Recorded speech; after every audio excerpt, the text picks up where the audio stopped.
All right, this is our main distribution hub of all our electronics and our keys.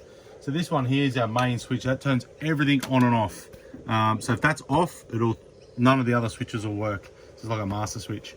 We've got our fridge switch that turns the fridge on and off, and then you can control it from there. We've got the light circuit, all the plugs. So basically any plug that's in here, 12-volt plug or USBs, all the little pin plugs, they're all powered from that. And then you've got your water pump there as well. The three tank gauges. So we've got our front water tank, our rear water tank, and then our grey water tank. And then this one here is our battery multimeter. So it tells us we've got 12.7 volt, 12.6. We're running the fridge, so that's why it's using heat. So we're using 10 amps because the fridge is hot and we're just trying to use it. So at the moment we're using 3.4. We've got 94% battery. We've got our stereo there. This is our hot water system.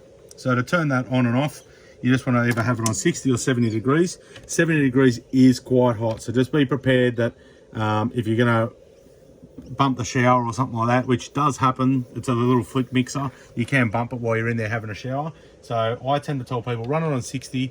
If it's not hot enough, then obviously turn it to 70, but 60 is normally more than enough. But basically in the middle position is in off.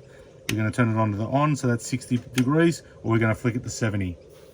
To turn the power inverter, so this has got an Enerdrive power inverter in here.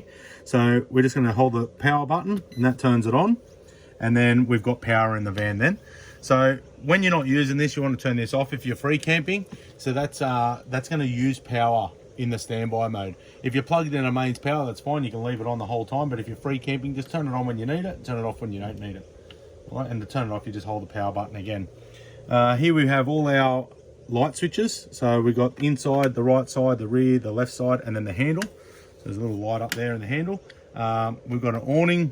It doesn't actually work anymore. We've changed the awning on this van from an electric awning to a FEMA 45. So it's a wind out awning, much better, less problems, and it's a little bit longer as well, so we get a little bit more room out of it. And we've got our step switch. So the step there is just electronic. You just put the switch and that falls straight back in for you. And we've got a USB plug and a 12-volt plug there as well. Up here with our keys, we've got all our keys here. They're all clearly labelled, pretty self-explanatory. Our back doors and our main doors and front door and all that sort of stuff. And then here we've got our diesel heater. So this does have a diesel heater in it. The controller's up there by the window, but basically the remote is really easy to use. Hold the on button, it turns on, off button, it turns off.